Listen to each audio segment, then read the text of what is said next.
esse efeito especial aqui, ó, que maravilhoso. Balança, Espírito Santo!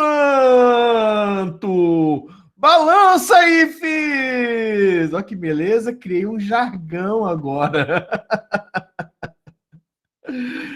Ai, ai, ai. Vamos lá, gente. Bom dia! Bom dia para você que estava aí frio, desanimado, sem vida, né? Nossa aula de história, tá bom? Vamos lá? Gente, coloquei aqui para vocês aqui no ladinho, né? Uma slide, né, sobre o mercantilismo e sobre a expansão marítima. Eu sei que vocês terminaram o ano passado com esse tema, né, num seminário, e eu vou passar então de modo bastante rápido, mas de maneira importante para que a gente entre e entenda o que a gente está falando de colonialismo brasileiro. Então hoje é a aula 1, né, de História do Brasil, pegando uma aula, um número de História Geral, tá bom? Vamos lá. Já falamos já no momento anterior que a análise da história não passa necessariamente pela fragmentação da história em capítulos ou pela fragmentação da história em no tempo.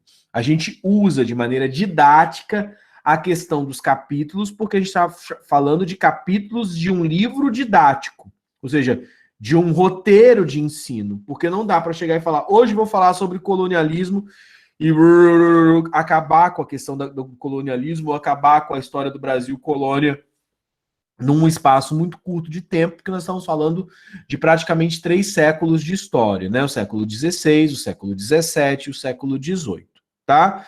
Então, o que acontece? Não dá para chegar aí com um tapa, então a gente divide. A mesma coisa que a gente não consegue dividir o que aconteceu na primeira modernidade ou na segunda modernidade, né? Que é a crise do antigo regime. A gente está estabelecendo o regime da modernidade a partir desses conteúdos aqui que são, já falei, formação dos estados nacionais, mercantilismo, absolutismo monárquico, né, expansão marítima, renascimento cultural e urbano, reforma protestante, tá? Então, esse é um conjunto de fatores ou um conjunto de perspectivas político-econômicas, sociais e culturais que vão dar ordem à primeira modernidade, tá?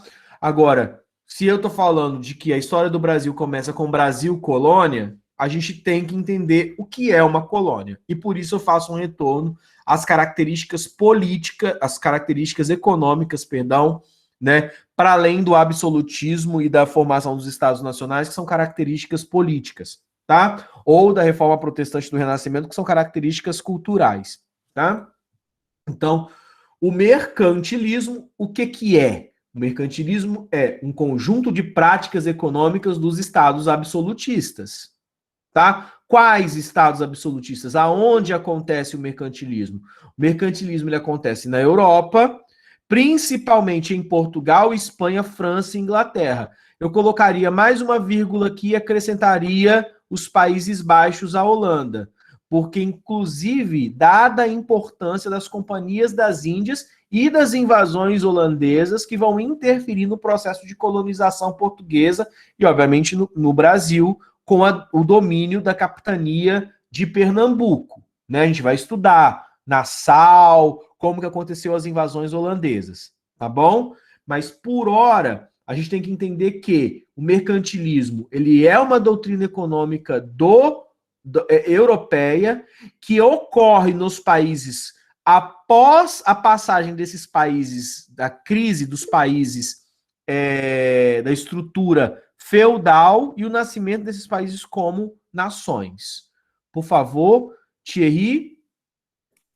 Professor, desculpe incomodar, só para poder avisar aqui, é que aqui em casa tem sem energia e eu estou acessando a aula pelo 4G, então se eu cair ou qualquer coisa, desculpa aí, tá? Não, Thierry, fica bem, tá? As maldições não caem sobre você, não, que você está protegido, tá?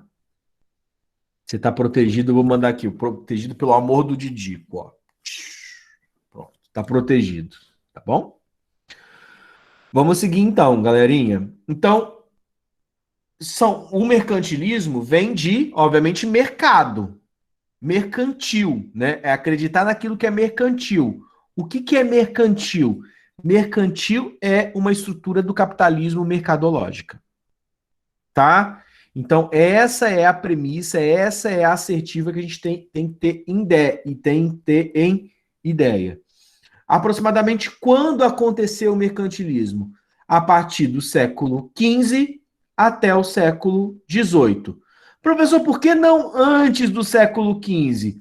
Porque até o século XV, vamos pensar assim, XIV, a gente está falando de uma estrutura medieval, tá? Então, esse mercantilismo, inclusive, de algum modo, ele começa antes até um pouquinho do século XV, já no século XIV, porque já tinha formação dos Estados Nacionais portugueses, por exemplo, e espanhol estava em curso, não em França e não em Inglaterra por conta da Guerra dos 100 Anos, mas a gente já tem uma estrutura mercantil nascendo, obviamente, também na França e na Inglaterra, mas nos burgos. Entendeu? Então tudo está acontecendo ao mesmo tempo. Não, por que não depois o mercantilismo não vai além do século XVIII, professor? Porque a partir do século XVIII a gente já entende que está acontecendo a Revolução Industrial. E o capitalismo, então, está se transformando de um capitalismo comercial marítimo para um tipo de capitalismo industrial. Tá? Então, mercantilismo, prática econômica, estados absolutistas quais? Europeus, quais? Portugal, Espanha, França, Inglaterra e Holanda, quando? Entre o século XV e o século XVIII, que é o momento que vai perdurar o processo ou os pactos coloniais. Porque a partir do século XVIII, inclusive, a gente tem os processos de independência. Não é porque o Brasil se torna independente tardiamente que as independências não estão iniciando. A gente está falando de um Estados Unidos, por exemplo, da América do Norte, que se torna independente em 1776, tá? Então, este não é o problema, o tempo, tá? Características básicas. Luana, você queria falar? Não, é porque liguei o microfone sem querer e minha mãe tava falando. Desculpa. Tudo bem, Luana, tranquilinho. Quais são as características básicas do mercantilismo? A intervenção do Estado na economia. Inclusive, muitos. Travou para você? Voltou, Arthur? Tá de boas? Aqui não travou. Então segue qualquer coisa. Acho que só, beleza, pelo visto sim. Então vamos continuar. O que é a intervenção do Estado na economia? Gente, é uma crítica que o liberalismo tem das práticas mercantis. Eu estou fazendo sempre esses comparativos para vocês terem na cabeça os outros conteúdos que vão vir posteriormente também. Porque lembra, o liberalismo, Adam Smith, Quesnay, essa galera da fisiocracia, ou enfim, do liberalismo clássico, as ideias econômicas liberais, elas nascem da crise do capitalismo mercantil. E o que mais o liberalismo, hoje a gente fala de neoliberalismo, né? Mas o liberalismo é a critica à intervenção do Estado na economia. Tá? Mas o capitalismo nasce com um Estado extremamente interventor. Intervém como? Como assim essa intervenção ela acontece? Essa intervenção acontece por conta dessa estrutura aqui, tá? Mas vamos lá, eu tenho um Estado absolutista que sustenta política, que vai dar condições econômicas. Estado absolutista, a gente está falando de política, mercantilismo, a gente está falando de economia. O Estado absolutista, ele sustenta a nobreza e apoia e é apoiado pelos negócios burgueses. Não é uma via unilateral, não. Os burgueses dão condição de possibilidade também para o Estado absolutista. Tá? Então, apoia os negócios dos burgueses e é apoiado financeiramente pela burguesia. E aí, então, estrutura política econômica mercantil, seta verde, estrutura política econômica mercantil.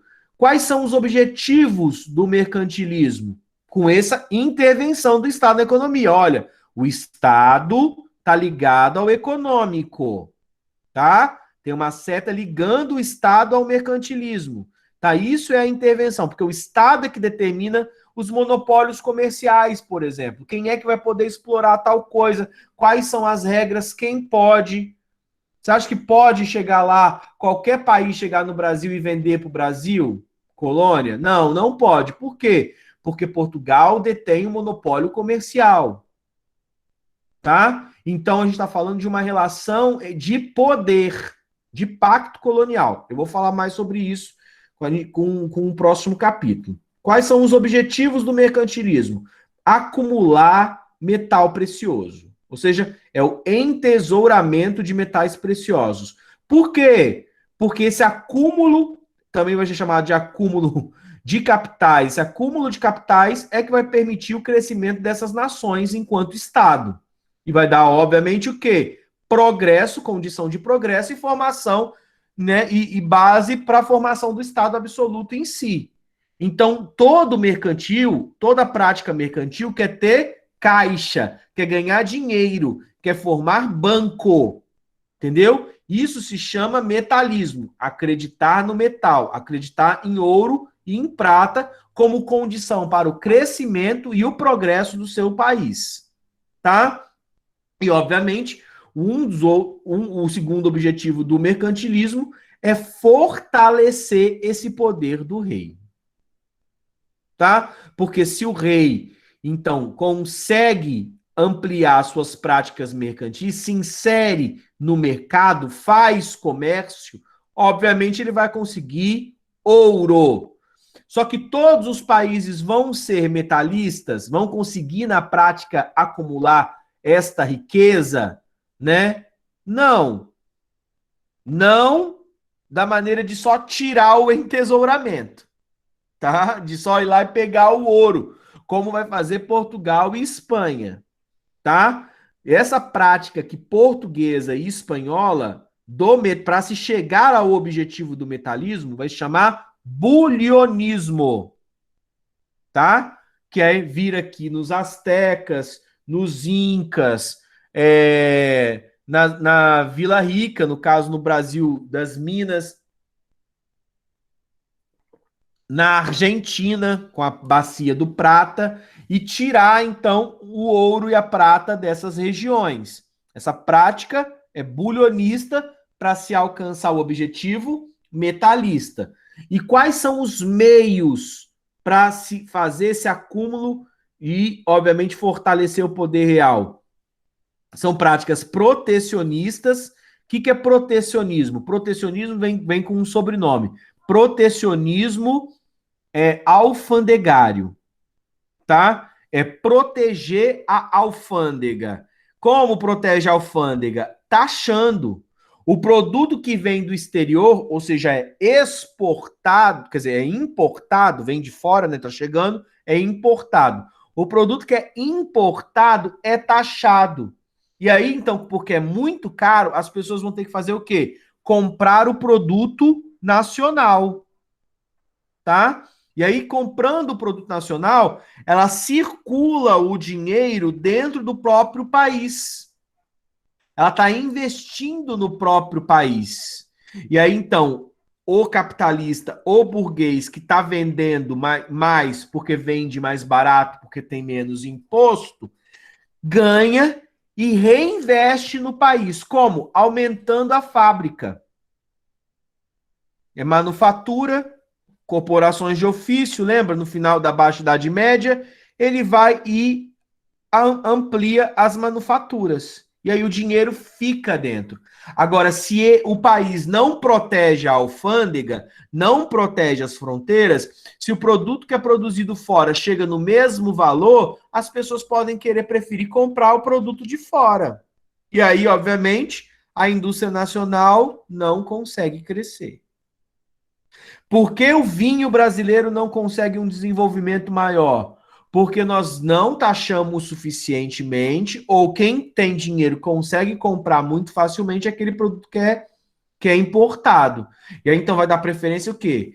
Eu vou tomar vinho da Serra Gaúcha? Não, quero tomar vinho Malbec, né, lá produzido no norte da Argentina, né? Então, compra o Malbec e, obviamente, o produtor de uvas brasileiro não se sente empolgado em produzir vinho. Entendeu? Então tem essa estrutura. Ou faz isso, né, Thierry? Vai e compra contrabando, tá? A gente vai ter muito isso no começo da história do Brasil, inclusive, tá? O contrabando de pau-brasil por conta do monopólio português e da falta de incentivos para a extração de pau-brasil para os capitães donatários. Aí depois vieram os franceses e comeram tudo aqui de pau-brasil. Ah, francês, inglês, holandês, até italiano veio aqui pegar pau-brasil. Tá? Beleza. O que é o colonialismo? Além de ter que te proteger, eu vou e faço colônia. Tá? Colonialismo é, obviamente, um lugar para explorar. Tá? A colônia ela tem dupla função. Primeiro, ela concede à metrópole os produtos que ela produz e, ao mesmo tempo, o que ela faz? Ela se torna mercado consumidor do produto europeu. Tá? Então, a colônia ela é guiada por um pacto colonial. Quem não tem muitas colônias faz o quê? Faz pirataria. Tanto que você consegue ver lá no Piratas do Caribe, inclusive o Barbarossa, né, entrando, não sei qual que é o dos episódios, mas ele entrando ali dentro no Conselho Ultramarino do governo de Carlos I na Inglaterra. Então a gente tem ali o quê? A gente tem a participação, principalmente de França e Inglaterra, insatisfeita com os tratados, né, com Tratado de Tordesilha, principalmente, saqueando navios espanhóis e portugueses, mas principalmente espanhóis. Sim, Thierry, que eram os piratas oficiais, recebiam o nome de corsários, tá? Mas é o mesmo esquema de pirataria, tá? É invasão e captura dos bens. Por que o Caribe? Chamavam de cães do governo, né? Porque seguiam as ordens do governo. Sim, sim, sim. Por que ali no Caribe? Porque é ali que estão colocados os principais portos de escoamento aurífero da América Espanhola. Vamos lembrar que não vai a colônia ali de Peru, do Peru, né? Que então a gente está falando de Peru, a gente está falando de Incas, né? Não ia sair pela costa do Pacífico. Então, esse ouro era trazido para o Caribe e os portos caribenhos é que faziam a exportação, o envio disso para a Espanha. Os principais países, os mais poderosos do mundo no século XVI são Portugal e Espanha. Tá? E aí, lembrando que, porque Espanha e Portugal fazem um tipo de metalismo bulionista, é que eles não conseguem segurar esse metal precioso em seus países. Então, inclusive, historicamente se diz que o ouro português e espanhol construiu belos palácios e igrejas em Portugal e Espanha. Mas ele serviu, na verdade, como um acúmulo primitivo de capital para a Revolução Industrial Francesa e Inglesa, tá? E outro aspecto, né, é a balança comercial favorável. O que é balança comercial favorável? Vender mais do que comprar. Só que a gente vai ver que Portugal e Espanha vão sair, né, por conta justamente dessa ausência aí de desenvolvimento das manufaturas, vai sempre fazer acordos desastrosos com essa política mercantil de balança comercial favorável. Ou seja, enquanto Inglaterra e França vão ter sempre superávit, ou seja, vão ter balança comercial favorável, venderam mais do que compraram, geralmente Portugal e Espanha vão estar em déficit na balança comercial. Vão comprar mais, porque tinha muito ouro, não desenvolveu manufatura, vão comprar mais do que vender e vão ter acordos comerciais como o acordo Tratado de Mitwin. A gente vai ver, vai falar sobre o acordo de Mitwin quando a gente estiver falando necessariamente da história brasileira, que é o Tratado de Panos e Vinhos, que sempre dá muito errado para Portugal e para Espanha. Tá?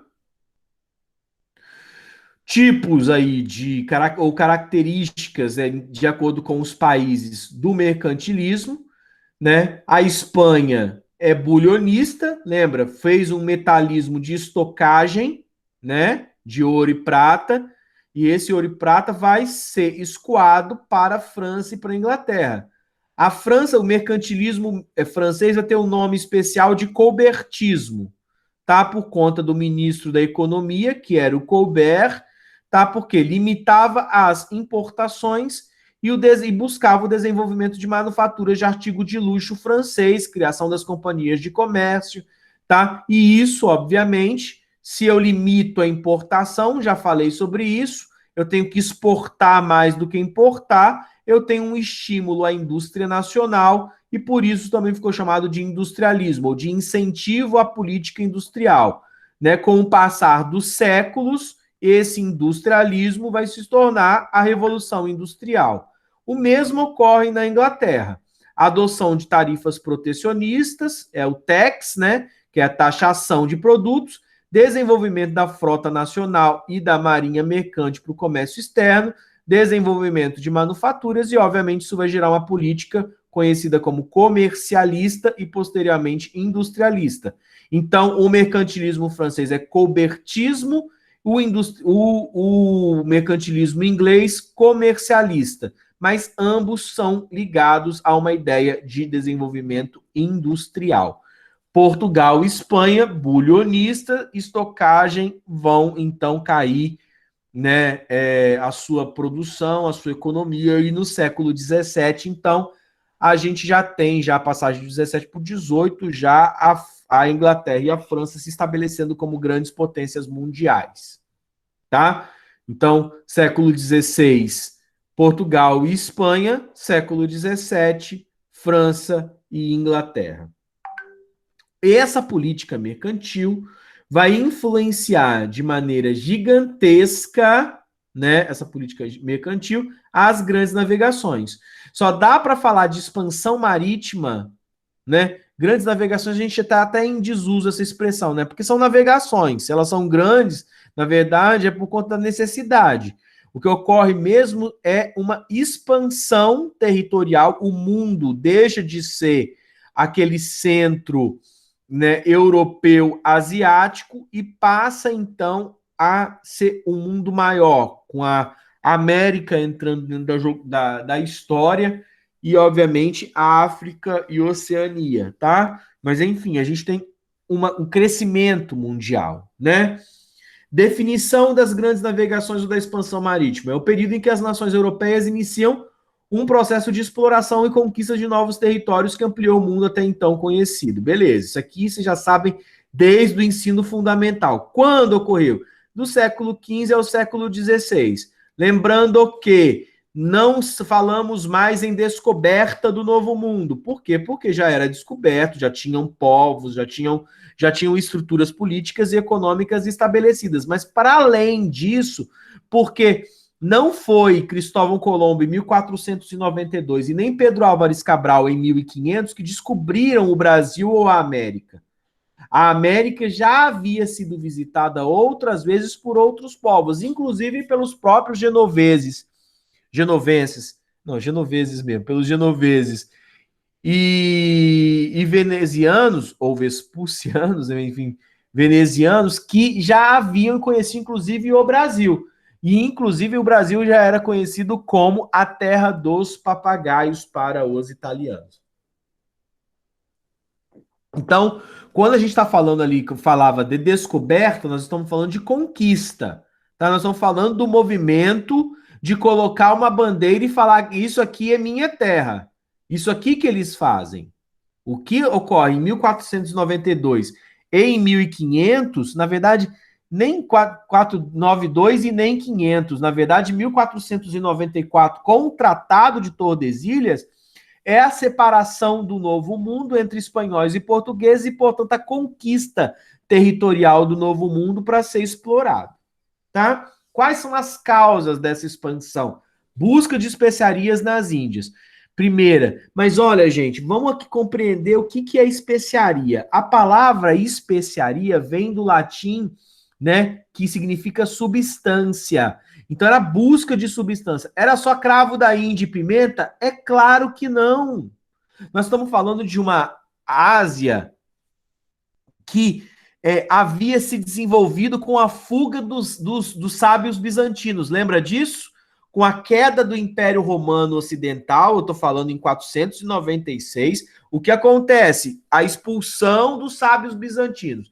Aí a galera então vai para Constantinopla, Bizâncio, Istambul, né, teve todos esses nomes, para ali no Império Turco, né, ali na que vai ser a Turquia, continuar os seus estudos. E aí a gente tem o quê? Um desenvolvimento aí praticamente milenar aí, que vai, obviamente, se casar com conhecimentos chineses e com conhecimentos indianos, conhecimentos orientais que não vão parar de produzir conhecimento em áreas que a Europa tinha se tornado muito retardatária. Exemplo disso, medicina. Lembra como os alquimistas ocidentais eram encarados, inclusive pela própria Contra-Reforma, como bruxos? Queima esse povo. O que os alquimistas estão fazendo lá na Ásia?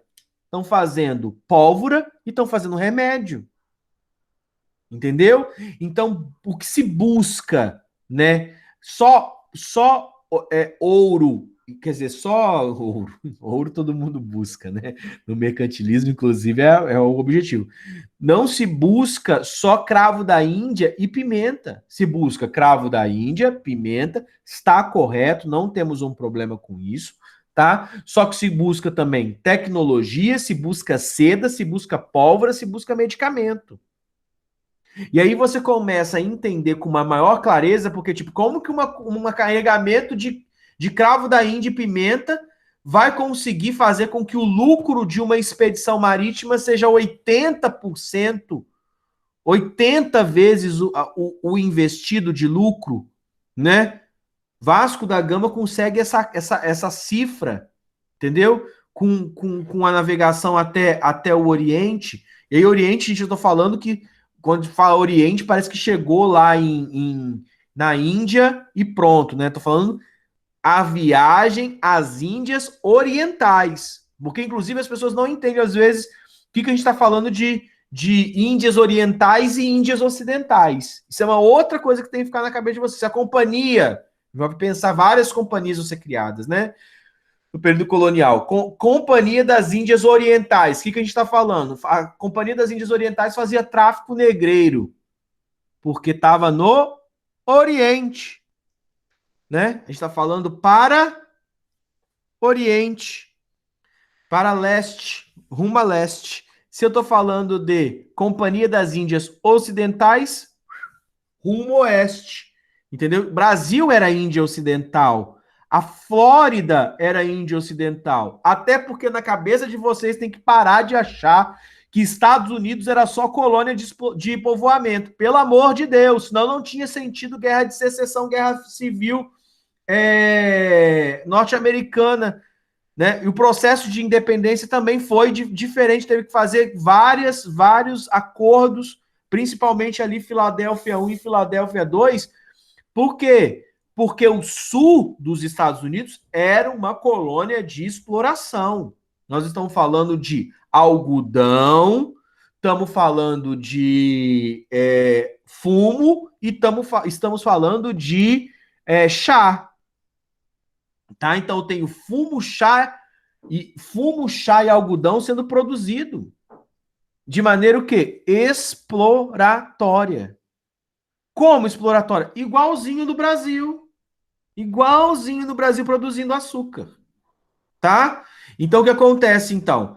Essa busca de especiarias que vai jogar o homem ao mar, né, em busca das Índias, por conta de todos os problemas do fechamento do Mediterrâneo, a questão do domínio italiano, as barreiras turcas, então vamos procurar um novo caminho para as Índias.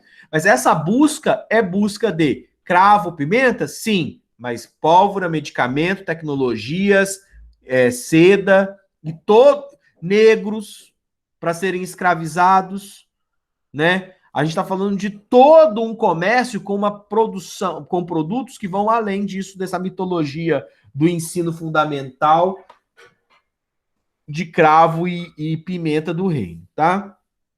Vamos lá. Busca de metais preciosos, obviamente, nós estamos falando de uma política mercantil, e tentativa de romper o monopólio comercial das cidades italianas. Gênova, Veneza, Nápoles, expansão da fé cristã como justificativa, né? Até porque os nobres estavam ali com um rei absoluto, já estavam cansados daquilo de só festinha na corte, né? Os nobres precisavam ter alguma coisa, né? E a expansão da fé cristã era uma dessas possibilidades, já que nós já tínhamos na Baixa Idade Média acabada com o período das cruzadas. Por isso que a gente fala que a nobreza é uma nobreza parasitária, né? Por conta dessa estrutura. Mas vamos lá. Óbvio, fortalecer as monarquias nacionais e o desenvolvimento da política mercantil, renascimento cultural, surgimento de novos aparelhos de navegação, a gente chama em Portugal da escola de Sagres, né? Que é bússola, astrolábio, caravela, desenvolvimento da cartografia, ela foi ampliada. E, gente, as obras cartográficas desse período são uma coisa de louco. De louco, de louco, de louco. Né? Você vai no Louvre, né? Não, isso não foi no Louvre, não.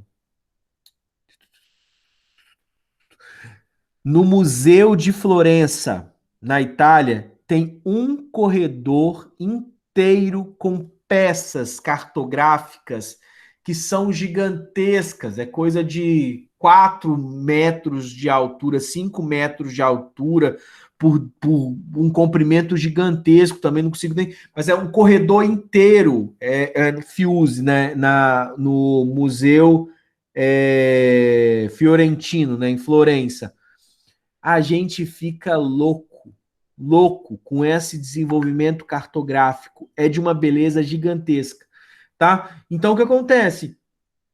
São todos fatores tecnológicos, culturais e políticos que vão permitir a questão da expansão marítima. Era uma necessidade.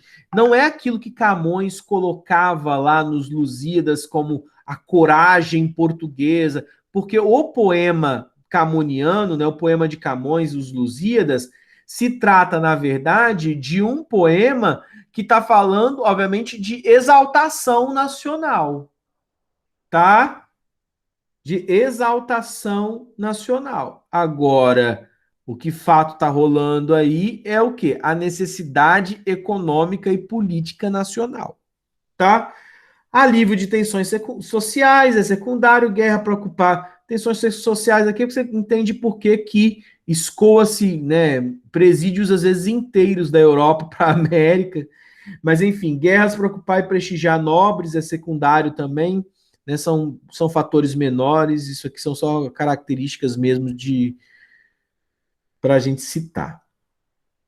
Pioneirismo português é algo que sempre está nos livros didáticos, né? Porque, afinal de contas, Portugal inicia esse processo, e aí a gente sabe, né? Porque Portugal tem a primeira centralização política, que eu nem chamo de prematura, não, tá? Eu coloquei aqui prematura, né? Mas é um processo de pioneirismo na centralização da formação do Estado Nacional. E vocês lembram, né? Inclusive, teve um grupo que falou sobre isso. Né, são os primeiros reis portugueses grandes navegadores. Então, eles vão ser características do reinado português, dos unificadores, a prática de uma nobreza que está alinhada com os interesses econômicos e, portanto, das navegações. Uma burguesia mercantil atuante, extremamente atuante, e uma posição geográfica estrategicamente favorável, né, obviamente. A Península Ibérica está toda jogada, né, para o Oceano Atlântico, e inclusive o nome Portugal nasce daí, né? Portugal vem de Porto de Cal, então a gente está falando de Portugal como sendo o grande porto, tá? Vamos lembrar aqui que uma das maiores cidades, uma das cidades mais importantes inclusive de Portugal, é Porto, tá? E a escola de Sagres, que é, na verdade, o desenvolvimento tecnológico para as condições das navegações portuguesas. Então, é um fator secundário. Tem que lembrar, sempre centralização, formação do Estado Nacional Português, burguesia mercantil e posição geográfica favorável na costa do Atlântico. As principais viagens foram em 1415, então já de início aqui, Ceuta, que é hoje o Estreito de Gibraltar, né? Ceuta, essa cidade aqui no norte da África, né? Na África setentrional. A gente tem aqui, inclusive, a gente vai ver isso aqui várias vezes, a gente tem a proeminência do Marrocos aqui, do comércio marroquino, e obviamente a influência árabe do norte da África, que inclusive era algo que em Granada, que tinham que ser expulsos, né, do sul da Espanha, para a Espanha conseguir se formar ibericamente enquanto nação a partir de Castela e Aragão, né? Fernando de Aragão, Isabel de Castela, os reis católicos que vão conduzir o processo de unificação e, obviamente, vão jogar a Espanha também no crescimento mercantil e, obviamente, na conquista de novos mercados. Mas Portugal está com isso, 1415, tá? Aí, professor, quando mostra essas coisas, eu tenho uma dúvida, né? Porque parece o quê? 1415, depois 1488, começou as grandes navegações e ficou depois 50 anos sem navegar. Não, gente. Navegar ou formar feitorias, entendeu? É algo que demora, entendeu? Com isso, depois de Celta, a gente coloca aqui Bartolomeu Dias, que contornou o Cabo da Boa Esperança, que era o Cabo das Tormentas, tal, né? 1492, a América, eu ia falar Américo Vespucci, né? Porque via América, mas a chegada de Cristóvão Colombo com o incentivo dos reis espanhóis na América. Mas o lance é, enquanto isso aqui está acontecendo, o que Portugal está fazendo? Portugal vem na costa africana um pouquinho, monta uma feitoria, estabelece comércio, reconhece os povos, isso tudo demora. Nós estamos falando aqui de quantos povos africanos na costa atlântica da África, tá? Gente, lembrando que no entendimento da história colonial brasileira e na história colonial como um todo, que é feitoria. O que é feitoria? Feitoria não é uma vila. Feitoria não é uma sesmaria. Feitoria é um interposto comercial, tá? Então, para que serve um interposto comercial? Um interposto, gente, tem a função de permitir a realização de comércio, né? Concentra ali mercadorias, funciona como um sistema de guarda, pode ser uma fortificação. É diferente de uma vila, que é uma cidade. Uma vila tem que ter uma igreja, uma vila tem que ter uma venda, uma vila tem que ter pessoas que não são simplesmente posse, né, do capitão donatário ou do dono de sesmaria. E sesmaria, vocês vão ouvir muito esse termo também, é o quê? Uma grande propriedade de terra, tipo uma fazenda, que é doada por um capitão donatário, tá? Professor, mas nós nem chegamos no Brasil, você já está falando de capitão donatário? Gente, as capitanias brasileiras são fundadas em 1534, mas não é porque as capitanias brasileiras foram fundadas no século XVI que no século XV não existiam capitanias. Tanto que Açores, Madeira, as ilhotas ali, Cabo Verde, né, são experiências de capitanias portuguesas do século XV. Tá? Então já havia essa experiência. E na costa africana foi montando feitorias até chegar. Então, quer dizer, começa aqui, a gente tem um início, né? Começa aqui em 1415 a aventura portuguesa de contornar a costa atlântica africana a partir de Celta, né? Então, de 1415 a 1488, quando Bartolomeu Dias, né, passa o Cabo da Boa Esperança, a gente tem, né, 50 anos aqui, 60 anos de, obviamente, construção de feitorias pela costa africana e de estabelecimento de comércio com a África, E vocês acham que esse comércio é lucrativo? Extremamente lucrativo, tá? Por isso que Portugal se desenvolve tanto no século XV, tá? A Espanha está iniciando o seu desenvolvimento aqui um pouco mais tardio de Portugal, porque Espanha estava aqui na atividade ainda de expulsão dos mouros do território sul, né, e de Granada. Mas enfim, por que que a Espanha contrata um italiano? Cristóvão Colombo é um italiano. Porque as navegações italianas também eram desenvolvidas. Por que que a gente não conta essa história das navegações italianas? Porque a Itália não era Itália. Lembra de Maquiavel? Maquiavel é contemporâneo a este período, nós estamos falando do período maquiaveliano. E essas coisas têm que juntar na cabeça de vocês, juntar filosofia, juntar história, juntar perspectiva econômica, juntar geografia. Por quê? Como ciências humanas inteiras. Por quê? Porque, na verdade, a Itália ainda era fragmentada. Nós estamos falando de um veneziano, né? Nós estamos falando o quê? De um napolitano, de um genovês. Ou seja, nós estamos falando de navegadores italianos que já eram hábeis em navegação, mas que muita coisa não tem registro também, ou os registros são muito esparsos, porque não se tinha ainda um país, se tinha reinos, né? Reino de Gênova, Reino de Piemonte, né? E por isso, obviamente, que a gente estuda a história italiana enquanto nação a partir da unificação tardia. Então, nós estamos falando de unificações tardias na Itália, né? Itália e Alemanha. Que era o anúncio de Maquiavel desde sempre, né? No Príncipe, Maquiavel já falava da necessidade da Itália ser um país, mas nunca conseguiu ser um país, tá? Nunca. Demorou, né? Demorou.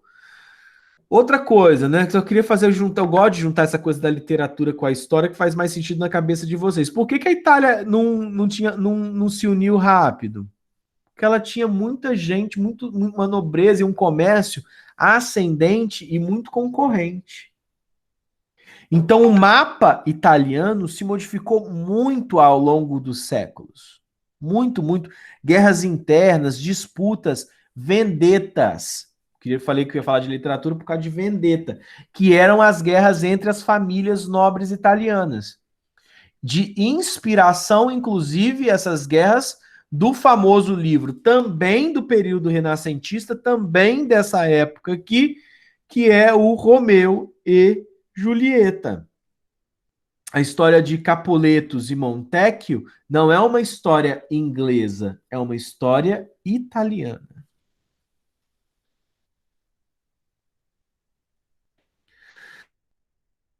A gente vai em 1498 às Índias, via África, né, com Vasco da Gama.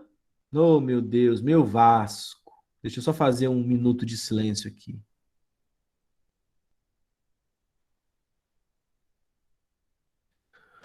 Vamos todos cantar de coração. A cruz de Malta é o meu pendão. Enfim, não houve nenhuma... Ah, eu pensei que vocês estavam... Só para ver se vocês estavam vivos aí, né? Daqui a pouco começa o recalque dos flamenguistas. Mas nós ganhamos tudo. Representado. Me senti representado. Ah, estamos representados, Vinícius. Né? Na tristeza, né, de ser vascaíno, concordo, Larissa, mas estamos juntos aí. Não mudarei de time, porque nós estamos passando, né, nem falo nem um momento ruim, né? Nós estamos passando aí 20 anos ruins, né? Ave de Emerson. Hã? Ave de Emerson. Ave Vinícius. E você que é flamenguista aí, tá super feliz que o Flamengo tá ganhando tudo, eu vou lembrar para você uma frase do filósofo Serginho Malandro. Serginho Malandro dizia o seguinte: o mundo é uma roda gigante. Um dia você tá em cima, cuspindo em quem tá embaixo. Mas uma hora, né, a roda muda de lugar. Entendeu? Então aí, nós estamos falando aí de quantas derrotas seguidas. Vamos continuar torcendo porque o Flamengo aprenda a sua lição e caia da sua roda aí, né? Estamos juntos na sou Flamengo. Sabe nem o que é um meia atacante. O mundo é uma roda gigante. Quem controla a roda gigante é o Flamengo, já é. Sonho meu, só basta acreditar. É assim, é? Então tá. Deixa lá, o mundo dá volta, minha filha. O mundo é redondo. Se você só não acredita nisso, você é terraplanista. Entendeu? Como eu não sou terraplanista, acredito que o mundo dá voltas. Se bem que essa volta pro Vasco voltar a fazer alguma coisa decente tá demorando muito. Eu vou virar o terraplanista do Campeonato Brasileiro. Jesus! Mas no bom, pelo menos estamos juntos, né? O Vasco nunca tá sozinho, né? O Vasco tá sempre junto com o Botafogo, com o Cruzeiro. Tá uma beleza. É a Santa Trindade, cara. Né? Santa Trindade ao contrário, né? Trio parada dura, duríssima. Mas vamos continuar então. Mas então a gente tem Brasil, né? O Pedro Álvares Cabral, que são clássicos, né? São expressões clássicas, né? Navegações clássicas, né? Por isso que elas são consideradas tão importantes, né? Vasco da Gama, Pedro Álvares Cabral, Fernão de Magalhães, né? Pela Espanha com a circunnavegação, já isso em 1519. Aí, gente, ó, em 1519 já o terraplanismo, brincadeira, tá? Mas a gente começa a entender também os movimentos políticos dos tratados neste período, tá? Portugal e Espanha vão entrar em uma disputa acirradíssima pelas novas terras. Em 1493, no final do século XV, então, se tem o Tratado de Bula, ou Bula Intercoetera, né, de 100 léguas a partir de Cabo Verde, as terras do lado ocidental pertenceriam à Espanha. As terras no lado oriental pertenceriam a Portugal. Eu quero salientar isso porque o próximo mapa que eu quero mostrar, ele elucida um pouco o Tratado de Bula e o Tratado de Tordesilhas. Porque a gente só pensa naquilo que é a 100 léguas a partir de Cabo Verde, terras do lado ocidental pertenciam à Espanha, né? E a gente esquece tudo o que era oriental nos tratados. Mas vamos lá. Obviamente, Portugal reclama e aí passa, então, de 100 léguas para 370 léguas a partir de Cabo Verde. Terras no lado ocidental, Espanha. Terra no lado oriental, Portugal. Tá? Obviamente, Tordesilhas muda a estrutura de bula. Gente, bula é bula porque é bula papal, tá? Então, bula papal, tá? Então, você começa a perceber outra coisa aqui. Professor, por que não tem reforma protestante em Portugal e Espanha? Olha a relação que Portugal e Espanha têm com a igreja. Por que Inglaterra e França não entram nessas coisas também? Relação ruim com a igreja. Lembra? Huguenotes, Henrique VIII, tá? Coisa tá complicada. O João Calvino era o quê? De que nacionalidade, gente? Francês. O calvinismo é, antes de tudo, uma política, uma doutrina religiosa francesa, tá? O anglicanismo, inglês.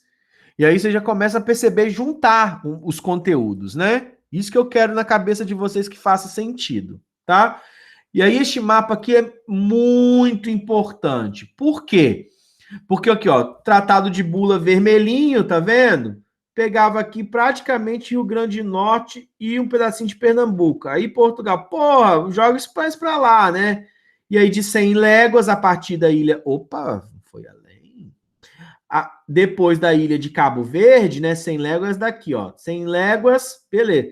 Aí joga 370 léguas, vai para cá, tá? Então Portugal tem a costa brasileira. E aí todo mundo costuma olhar para essa linha do Tratado de Tordesilhas aqui e entende que a parte ocidental da linha espanhola, olha a parte ocidental, gente. Opa, América do Sul, América Central, América do Norte, tudo é da Espanha. E o que é de Portugal? O Brasil. Opa, errado. É o Brasil, a África, a costa do Índico africana, as Índias. Olha aqui o que é de Portugal. Tanto que a gente tem Macau, a gente tem vários territórios portugueses no Oriente. Várias colônias portuguesas no Oriente. Então, essa região aqui, ó, do Oriente, então, passa a ser território de exploração portuguesa. Enquanto que o território de exploração castelhana vai aqui até a costa pacífica, né, do novíssimo mundo, né, que é a Oceania aqui da Austrália. Olha com quem que tá o Japão, os tigres asiáticos, a costa chinesa. É claro que Portugal não chegou aqui e dominou isso aqui, não suplantou, né? Não tá falando aqui que isso aqui virou tudo terra de Portugal. Mas a influência portuguesa nas Índias e na costa asiática foi muito importante. E por isso que Portugal, até o início do século XVI, era o país mais importante do mundo. A Espanha passa Portugal quando este comércio oriental começa a se fragmentar, começa a perder a sua importância por volta da terceira década do século XVI, ou seja, a partir de 1530. Tanto que o Brasil fica abandonado até 1530. Tá? Nós tivemos aqui Gonçalo Coelho, nós tivemos aqui algumas expedições de reconhecimento. As expedições guarda-costas, né, de 1516 a 1526, Cristóvão Jacques, mas fato mesmo que a preocupação começou que tinha que colonizar o Brasil foi em 1534 com as capitanias hereditárias. Lembrando que Martim Afonso de Souza já tinha ido para o Brasil em 1531 e fundado a vila de São Vicente em 1532, construído o primeiro engenho de açúcar do Brasil, o engenho de São Jorge, em 1532, tá? Mas então, essa experiência aqui se dá depois que essas colônias europeias e, obviamente, aqui o comércio com os povos africanos começa a dar uma decaída. Aí depois, gente, nós vamos ter outro fôlego, né, com o tráfico negreiro, que vai ser extremamente lucrativo, mas aí todo mundo estava fazendo esse tráfico negreiro. Inclusive as frotas de navios ingleses e holandeses que tomam conta desse mercado aí. Consequências das navegações. Deslocamento do eixo econômico do Mar Mediterrâneo para o Oceano Atlântico, Oriente para Oriente, ampliação do comércio em escala mundial, fortalecimento das monarquias europeias, desenvolvimento técnico científico, tá? E aí a gente para essa primeira parte.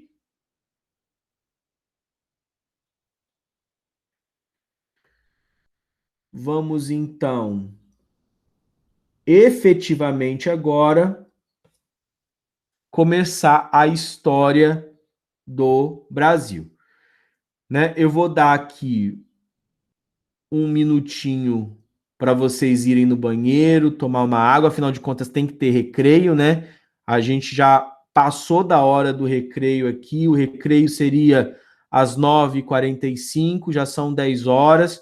Eu vou dar para vocês aqui 10 minutinhos antes da gente começar efetivamente o nosso conteúdo. Agora são 10 horas, 10h10 a gente retorna.